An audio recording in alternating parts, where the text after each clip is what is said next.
Hello tout le monde et bienvenue sur ma chaîne YouTube.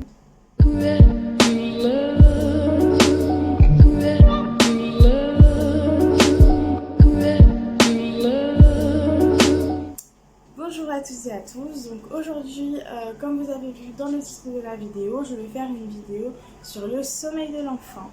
Donc voilà, c'est une vidéo qui je pense pourrait intéresser certains parents, surtout les nouveaux parents et aussi les professionnels si ça peut vous aider à comprendre un peu mieux les enfants que vous accueillez, ça me ferait très plaisir. Donc voilà, alors je fais un petit disclaimer sur cette vidéo, je ne suis pas un professionnel de santé, je suis juste une petite professionnelle de la petite enfance. Donc voilà, je suis assistante maternelle agréée et je suis également maman. Donc voilà, c'est vraiment mon expérience que je vais partager avec vous aujourd'hui. Je vais essayer de vous donner des sources officielles de façon à ne pas dire n'importe quoi et que ce soit au minimum le plus clair possible et le plus facile à comprendre pour vous. Donc voilà, j'ai vraiment simplifié pour que ce soit plus abordable et plus facile à comprendre pour tous, surtout pour les parents, pour ne pas rentrer dans les détails. Donc voilà, je tenais à le dire parce que je ne veux pas que on me... Alors je veux que ces conseils soient pris vraiment avec des pincettes et voilà, c'est mon expérience, c'est ce que moi je peux vous donner. Donc voilà, j'espère qu'en tout cas ça vous aidera. C'est ce qui m'importe le plus. Donc voilà. Alors cette vidéo sera composée de 3 parties. On aura une partie où je vais vous expliquer un petit peu qu'est-ce que le sommeil de l'enfant, comment il est composé, comment ça fonctionne, etc. Dans la deuxième partie, je vais vous expliquer, alors pas expliquer, mais je vais vous donner des petits conseils de ce que moi je pense qui est bon, de ce que j'ai eu comme conseil, etc. Aussi, ça ne fonctionne pas sur tous les enfants, malheureusement. On n'est pas des enfants, on n'est pas des robots, chacun est différent. Il y a des tips qui fonctionnera sur des enfants et il y en a d'autres que non. Donc voilà, j'espère en tout cas que ça pourra vous aider, vous soulager parce que je sais que c'est pas facile. Surtout le sommeil, c'est très compliqué. Surtout quand on est jeune parent, de perdre le sommeil d'un coup. Alors on a beau être jeune, ça ne change rien. Voilà, j'ai 21 ans pourtant, je sais plus quand est-ce que j'ai fait une nuit complète. Donc voilà, c'est très compliqué le sommeil, je sais que c'est quelque chose qui est très difficile à appréhender. Alors pour parler un petit peu de mon expérience, mon fils a actuellement 8 mois. Moi j'allaite, donc du coup il fait pas ses nuits. Bon après c'est pas forcément pareil, il y a des femmes qui allaitent et les enfants font les nuits. Le mien non, il a décidé que c'était plus drôle de se réveiller. Donc après quand je dis ne fait pas ses nuits, c'est-à-dire qu'il ne fait pas une nuit complète, il se réveille quand même une fois pour téter. Il se réveille très tôt le matin, mais il s'endort quand même assez tôt. Donc voilà, ça lui arrive de faire des 18h30, on va dire 1h, 2h du matin, il tète et ensuite il se rendort jusqu'à 4h30, 5h. Mais bon après, quand même 4h30, 5h, il se réveille et il faut aller jouer. Hein. C'est pas je me réveille en douceur. Si vos enfants ne fait pas ces nuits, c'est pas grave en soi, ça ne veut pas dire qu'il y a un problème. C'est juste que voilà, il n'a pas encore acquis cette compétence, mais de toute façon vous allez voir, c'est jamais acquis. Ça ne veut pas dire que ce qu'il fait ces nuits de jour que ça va fonctionner. Donc voilà, c'est vraiment ne pas s'inquiéter. Si vraiment il a des gros troubles du sommeil, il a consulté quand même un pédiatre. Mais voilà, normalement je pense que c'est jusqu'à ses 4 mois. C'est pas inquiétant s'il fait pas vraiment de grandes phases de sommeil. Mais par contre, s'il fait vraiment pas de grandes phases de sommeil à ce moment-là, ça peut être quelque chose qui le dérange. Donc n'hésitez pas à consulter votre pédiatre, l'avis d'un médecin est toujours bon à avoir. Tout d'abord, de quoi est composé le sommeil de l'enfant? Donc ça fonctionne un peu comme chez nous. Ils ont plusieurs phases de sommeil, donc nous c'est un petit peu plus, mais eux ils en ont 2, surtout les nourrissons. Donc il y a la phase d'endormissement, vous avez la phase de sommeil lent et la phase de sommeil paradoxal. Alors la phase de sommeil lent, c'est là où l'enfant entre dans un sommeil assez profond. En fait, c'est là où l'activité cérébrale diminue, où l'enfant commence à s'apaiser et dormir. Et ensuite, vous avez la phase de sommeil paradoxal. Donc là, en fait, le cerveau est aussi actif que dans la journée. Donc voilà, c'est là où le cerveau commence à travailler. Et c'est là où aussi, généralement, les enfants et nous-mêmes, on rêve. Donc voilà, ça en gros. Donc je vais essayer de vous mettre quand même une petite image ici.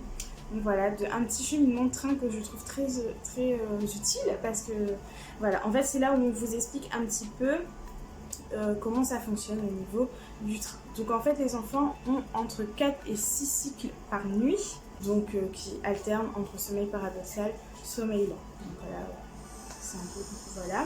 Alors la durée des cycles et les phases de sommeil, ça va varier en fonction de l'âge de l'enfant. Donc voilà, donc comme vous pouvez voir, pour les nouveau-nés, ils dorment entre 20 heures par jour, donc mais après comme je disais, un peu comme les adultes, ça varie en fonction des enfants.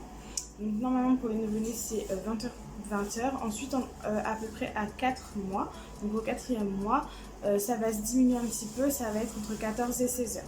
Donc tout en sachant qu'à la naissance, un nourrisson ne sait pas faire la différence entre le jour et la nuit. Il confond énormément ces deux phases. C'est pour ça que souvent il dort peut-être plus la journée que la nuit. En fait, il varie en fonction de ses phases d'éveil et de sommeil. À partir du 4e mois, donc déjà avant 4 mois, on va dire jusqu'à 5 mois à peu près, les nourrissons ont peut-être besoin d'un biberon la nuit. Donc c'est tout à fait normal qu'ils ont besoin de manger un petit peu la nuit, etc. C'est vraiment parce qu'ils n'arrivent pas à stocker assez de calories pour passer la nuit entière. Passé cet âge-là, donc on va dire à 4-5 mois, donc l'enfant est capable de stocker pour la nuit. Donc théoriquement, il n'a plus besoin de biberon la nuit. Il devrait dormir, donc en fait sa phase de sommeil diminue et sa phase d'éveil augmente, donc il dort entre 14 heures et 16 heures par jour. Et ensuite, plus l'enfant grandit, plus les phases d'éveil sont importantes et plus les phases de sommeil diminuent. Donc voilà. Je disais, après 4-5 mois, donc l'enfant peut, est en capacité en tout cas de stocker assez de calories pour passer la nuit. Donc s'il se réveille à ces phases-là, c'est peut-être qu'il a besoin d'être rassuré, parce qu'en fait ça veut dire que son cycle de sommeil est terminé. Donc si son cycle de sommeil est terminé, il faut qu'il repasse dans une phase d'endormissement. Et s'il n'arrive pas à se rendormir seul, c'est peut-être pour ça qu'il se réveille, parce qu'il a besoin d'être rassuré, il a besoin d'avoir un petit vision, un petit câlin pour se rendormir. Donc voilà, il faut trouver quelque chose aussi à ce moment-là, de façon à ce qu'il puisse se rendormir tout seul. En revanche, comme il dit sur le site, il n'est pas c'est pas une obligation de lui donner un biberon, à part si vraiment votre médecin vous recommande de lui donner un biberon dans la nuit à ce moment-là. Normalement, il est en capacité de stocker assez de calories. Voilà. Après moi, comme je vous dis, ça c'est le côté théorique, la côté pratique c'est autre chose. Donc comme je disais, mon bébé a 8 mois et il se réveille quand même une fois dans la nuit pour téter. Donc voilà, généralement c'est quand sa phase de sommeil est terminée, il n'arrive pas à se rendormir tout seul, il a besoin d'être rassuré en fait. Donc moi vraiment c'est pas des tétés pour manger, c'est vraiment pour se nourrir, voilà, c'est vraiment des tétés pour se rassurer. Et souvent les enfants allaités ont besoin de beaucoup de tétés pour se rassurer. Maintenant que je vous expliquer un petit peu comment se compose le sommeil des enfants, je vais vous expliquer pourquoi il est important qu'un enfant fasse bien ses phases de sommeil. Donc il est indispensable qu'il dorme. C'est important pour son développement cérébral. Donc voilà, pour qu'il puisse assimiler beaucoup plus de choses et avoir une meilleure compréhension des consignes et de son quotidien, en fait, de l'apprentissage qu'il aura au quotidien. Et ça régule également chez l'enfant beaucoup d'hormones. Donc l'hormone de croissance, l'hormone d'appétit, de l'insuline, etc. On va vous détailler toutes les hormones, mais en gros c'est un petit peu les hormones donc c'est important que l'enfant dorme pour sécréter ces hormones. Il est important aussi que l'enfant dorme correctement parce que ça diminue l'obésité de l'enfant. Donc en fait une privation de sommeil peut augmenter cette obésité là. Aussi ça permet à l'enfant de plus tard à l'âge adulte de diminuer ses risques de toute maladie, donc pression artérielle, etc., etc. On a fini avec la première partie, donc c'était la partie théorique. Donc voilà, c'est ce qui est un peu important parce que je pense que c'est important de savoir aussi de quoi est composé nos sommeils. Donc après ça vaut pour les enfants mais c'est un peu la même chose pour les adultes en vrai. Donc voilà, c'est quelque chose qu'il faut apprendre, voilà, parce que moi je trouve qu'on n'est pas assez informé là-dessus, que ce soit au niveau des accompagnements, etc. Parce que je pense qu'en fait on n'a juste pas le temps de nous apprendre tout ça. Donc c'est pour ça que les vidéos d'Enelcy existent.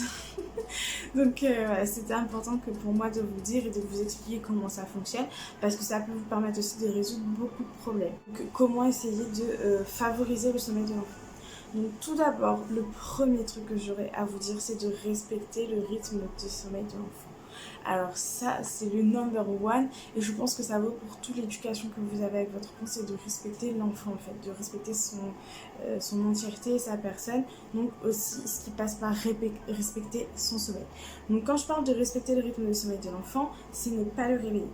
Donc je sais qu'il y a plusieurs méthodes d'avant, c'était de dire oui, il faut le lever, ou les 10 minutes, 20 minutes, laisser pleurer, etc. Alors ça, mais oubliez s'il vous plaît, ça ne fonctionne pas. En fait, vous allez faire passer comme message à votre enfant que vous n'écoutez pas ses besoins, en fait, si vous laissez, parce que je sais qu'il y a beaucoup de trucs de 10 minutes, 20 minutes, je sais pas quoi là. De toute façon, ça, je vous expliquerai à la fin de la vidéo, mais je vous en supplie déjà là, s'il vous plaît, ne faites pas ça. Se réveiller spontanément. Donc ça, c'est quelque chose qui est très important, de laisser l'enfant se réveiller spontanément, même s'il aura des rythmes de sommeil un peu variés, etc. Parce qu'en fait, il essaie de trouver son rythme. Donc voilà, tout simplement, c'est juste ça. Et ensuite, à un moment donné, ça va se réguler tout seul, il va trouver son rythme, il va pouvoir s'endormir à la même heure, au même moment, et il ne peut se réveiller à un certain âge. Donc voilà, c'est très très important de ne pas le réveiller. Parce que des fois c'est vrai que c'est compliqué à le faire parce qu'on a besoin de sortir, on a besoin de faire ci, on a besoin de faire ça, donc au maximum du mieux que vous pouvez, parce qu'on est parents, c'est de faire du mieux qu'on peut, donc c'est du mieux que vous pouvez, si possible ne pas le réveiller. Ensuite, toujours dans respecter le rythme de sommeil de l'enfant, il y a aussi cette phase d'endormissement. Donc il faut en fait essayer de capter les signes de fatigue. Donc dès les premiers signes de fatigue, vous mettez au lit le plus vite possible votre enfant. Donc voilà, généralement on dit que vous avez une petite quinzaine de minutes, 20 minutes pour qu'il s'endorme assez facilement. Parce que dès que vous allez voir les premiers signes d'endormissement, donc ça va être frottage des yeux, bâillement, il va être un petit peu ronchon, mais il n'y a pas vraiment de raison pour être ronchon, il va être un peu ronchon. En fait, il essaie juste de vous faire passer comme message, je suis fatiguée, j'ai besoin de me reposer. Donc voilà, c'est important que dès ces premiers signes de fatigue-là, du mieux que vous pouvez, si par exemple l'enfant ne fait pas de choses particulières, imaginez qu'il est en phase d'éveil et qu'il est en train de jouer, c'est important de l'amener vers un rythme un peu plus calme et ensuite de l'endormir. Le deuxième conseil que j'ai donné, ça c'est un conseil donc de maman, on va dire, c'est d'essayer de faire bien comprendre à l'enfant dès le début, dès sa naissance si possible, de faire la différence entre le jour et la nuit. Donc voilà, donc comme je vous ai dit, respectez quand même son rythme de sommeil, mais qu'il fasse la différence entre le jour et la nuit. Donc moi, ce que je faisais en tant que maman, c'était que la journée, j'essayais quand même de laisser une luminosité. C'est-à-dire laisser la fenêtre entrouverte ou la porte entrouverte pour qu'ils voient quand même qu'il y ait de la lumière et qu'ils se disent ah là c'est le jour. Et la nuit, le noir le plus possible avec une petite veilleuse. Mais voilà, laisser plus de lumière la journée et moins de lumière la nuit pour qu'il fasse la distinction entre les deux. C'est un peu compliqué pour un enfant de se repérer dans le temps, donc c'est important de lui donner ces petits repères là dans le temps. Ensuite, je dirais le conseil qui je pense le plus primordial, mais ça vaut pour soirée, ça vaut aussi pour dans la journée, en général chez les enfants, c'est de faire des rituels. Alors, quand je parle de rituels, c'est important, comme je vous disais, que les enfants se repèrent dans le temps. Donc, de leur donner, c'est notre rôle en fait en tant qu'adulte, de leur donner des repères. Donc voilà, donc quand je parlais de rituels, comme je vous ai dit tout à l'heure, il y a la phase d'endormissement. Donc la journée, pour les siestes, faire un rituel peut-être différent de la nuit. Ça aussi, ça peut être important pour la phase d'endormissement. Donc voilà, il est important de faire un temps calme avant d'arriver au sommeil ou à l'endormissement de l'enfant. Donc comme je parlais de rituel, par exemple moi, à titre exemplaire, le rituel de l'enfant, en fait, c'est que déjà qu'il ait des heures assez fixes, en quelque sorte. Par exemple, je vais l'amener à aller se reposer, etc., le mettre dans un temps calme. Après, il s'endort ou pas. Voilà. Faut jamais, par contre, n'obligez jamais un enfant à dormir. Tout simplement. Donc voilà, alors en fait il faut par exemple moi vers 17h30, 18h, je vais le faire son bain, toujours à cet temps-là, donc je vais faire son bain. Ensuite il va prendre soit un biberon, soit manger, ça dépend de son humeur. Donc généralement en ce moment là je commence à intégrer le repas du soir. Donc voilà, donc il prend un repas et puis un biberon pour compléter ou une tétée, ça dépend. Donc voilà, et ensuite je vais lire une petite histoire, je vais lui raconter une comptine, je vais inventer une histoire. Donc voilà, parce que des fois je lui invente des histoires pour différencier un petit peu des histoires qu'il voit au quotidien que j'ai, ou des livres, etc. Je lui lis un livre, je lui lis une histoire. Ça peut être chanter une petite berceuse, lui conter une comptine, etc. Ça, peu importe, tant que c'est quelque chose d'assez apaisant. Et aussi, il faut baisser le ton de votre voix, donc ça, je ne suis pas chuchotée non plus, mais baisser un peu le ton de votre voix. Ou chuchoter si c'est plus avantageux pour vous et faire comprendre que là il faut baisser d'un ton et que c'est le moment d'aller dormir. Donc baisser le ton de la voix, baisser la luminosité dans la maison aussi et faire en sorte que tout se calme un peu dans la maison, ne pas faire ces petites choses là, c'est important de redescendre un petit peu pour le faire comprendre, bon bah là on va aller vers le sommeil. Et ensuite je le mets dans son lit, voilà, j'essaie de le calmer, et tout, faire des petits câlins, des petits bisous, les bisous de la nuit, les câlins de la nuit, je l'explique. Alors, je sais que ça fonctionne aussi pour certains enfants, en tout cas le mien ça fonctionne, c'est de les rassurer parce que beaucoup d'enfants ont peur en fait de dormir parce qu'ils ne savent pas vraiment ce qui leur attend en quelque sorte. Donc c'est important de les rassurer et de leur faire comprendre que vous serez là à leur réveil, de leur peut-être raconter qu'est-ce qu'ils vont faire demain et que c'est important qu'ils se reposent parce qu'il faut qu'ils soient en forme pour demain. Donc voilà, moi j'essaie de le rassurer, de lui dire que voilà, maman sera là, qu'il ne s'inquiète pas, qu'il peut dormir, qu'il est en toute sécurité. C'est important pour les enfants de savoir ça. Alors, je ne peux pas parler de sommeil sans forcément parler de ça. Donc, c'est important que... Alors, ça, vraiment...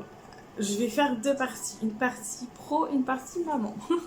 Alors, la partie pro et aussi un peu maman, c'est de vous mettre les précautions en gros, enfin de vous prévenir, voilà, c'est important de savoir qu'il ne faut pas dormir avec un enfant dans son lit. C'est important, important, important. Pourquoi ?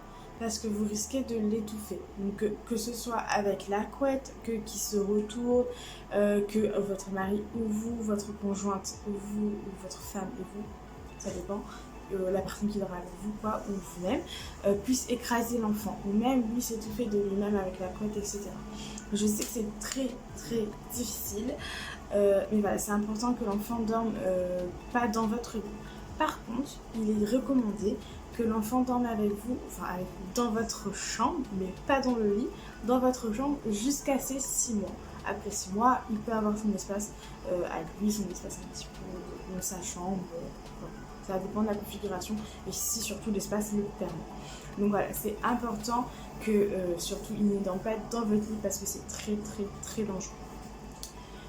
Donc voilà, et aussi il est important de ne pas mettre de choses dans son lit. Donc voilà, donc que ce soit dans son berceau, dans son lit, il ne faut rien d'autre que la turbulette et un drap housse, mais surtout un drap housse bien adapté et bien accroché dessous. Rien d'autre, pas de doudou, normalement c'est pas de doudou, pas de tour de lit. Parce que je sais que ça, beaucoup de parents achètent des tours de lit. Mais normalement, il ne faut pas de tour de lit. C'est qu'une turbulette, c'est une gigoteuse, des turbulettes. Et c'est tout, pas de tour de lit, pas de doudou, surtout pas de couverture. Surtout pas. Pas de coussin, pas d'oreiller. Rien d'autre que le bébé, la turbulette et le drap housse. Point. Voilà. C'est aussi simple que ça. Il ne faut rien d'autre parce qu'une des premières causes, une des causes les plus fréquentes de mort subite du nourrisson, c'est l'étouffement dans le lit. Donc voilà, avec sur les tours de lit, les couettes, les couvertures, etc.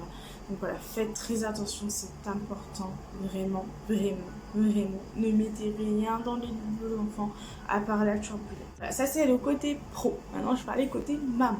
Je sais qu'il est très difficile pour nous en tant que maman, surtout celles qui allaitent, même celles qui donnent le biberon également, mais surtout celles qui allaitent, de devoir se réveiller, aller chercher l'enfant, se rendormir, etc.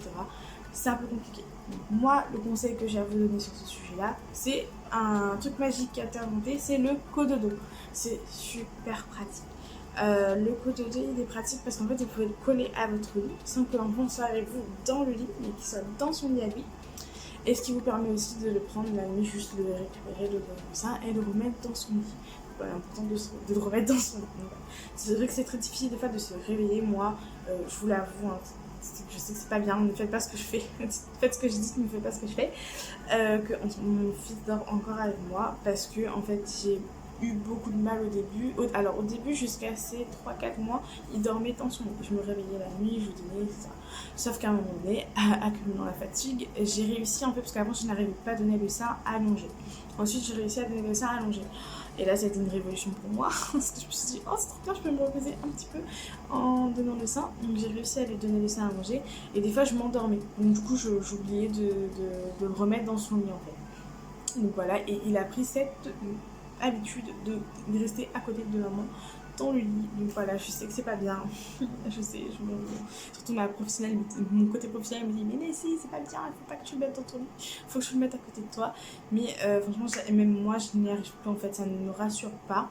Donc ce que je vous donnerais comme conseil, c'est vraiment le plus possible de le laisser dans son lit parce qu'après vous serez embêté à le remettre dedans. Et surtout quand ils sont bébés, mais vraiment jusqu'à 4-5 mois, tant qu'ils n'arrivent pas à se retourner, à enlever les choses, ne les mettez pas dans votre lit, s'il vous plaît, ne les mettez pas dans votre lit tout court déjà de base.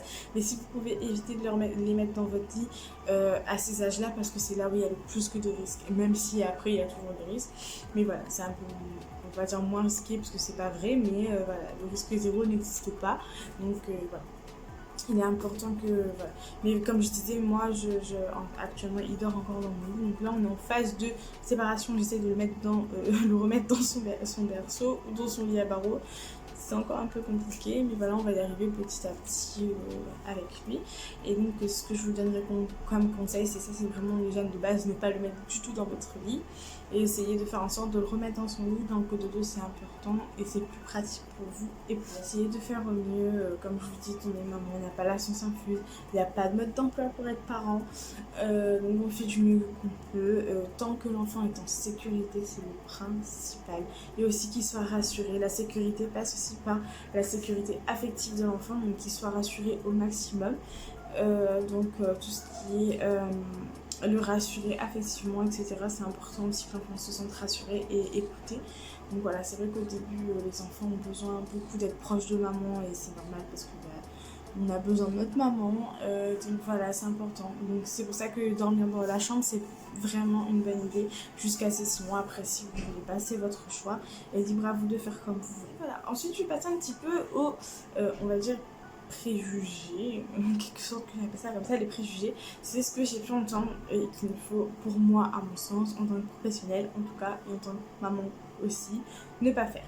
Donc le premier, c'est moins il dort la journée, mieux c'est la nuit. Alors ça ne vaut pour aucun enfant, c'est stop. Non, pas du tout, absolument pas. Donc voilà, à part si il a acquis un âge, donc normalement c'est environ après la grande section en quelque sorte, donc à 4-5 ans, ouais 4-5 ans, enfin 5 ans, 6 ans, c'est à cet âge-là qu'il commence à ne plus faire de sieste. Là, oui, d'accord. Quand il ne fait plus de sieste, oui, d'accord. Mais par contre, c'est quand il est encore en âge de faire de la sieste, c'est pas moi je le fais dormir la journée, plus il va dormir la nuit, absolument pas. Vous allez encore plus galérer à le faire dormir la nuit. Parce que sachez qu'un enfant qui est bien reposé la journée est plus serein et ira dormir la nuit. Il a juste besoin de tout ce sommeil complet. Donc voilà, peut-être que c'est un peu plus difficile la nuit, etc. Mais comme je vous ai dit, si vous mettez des rituels en place, si vous mettez, c'est ce que j'ai un petit peu conseillé, si vous avez déjà fait tout ça, peut-être consulter un médecin ou un professionnel de santé, peut-être qu'il y a quelque chose qui ne va. Un préjugé, c'est dès qu'il fait ses nuits, c'est acquis. Alors ça non plus, c'est pas un préjugé, c'est possible. Il y a des enfants qui font leur nuit du jour au lendemain et qui leur font toute leur vie, et il y en a d'autres, non.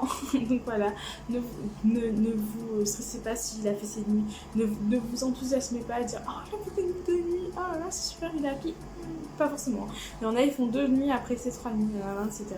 Mais voilà, ne vous inquiétez pas, un jour ou l'autre, il va dormir tout seul. Et aussi, il y avait une méthode qui disait les 10 minutes, 20 minutes, 10 minutes, 20 minutes.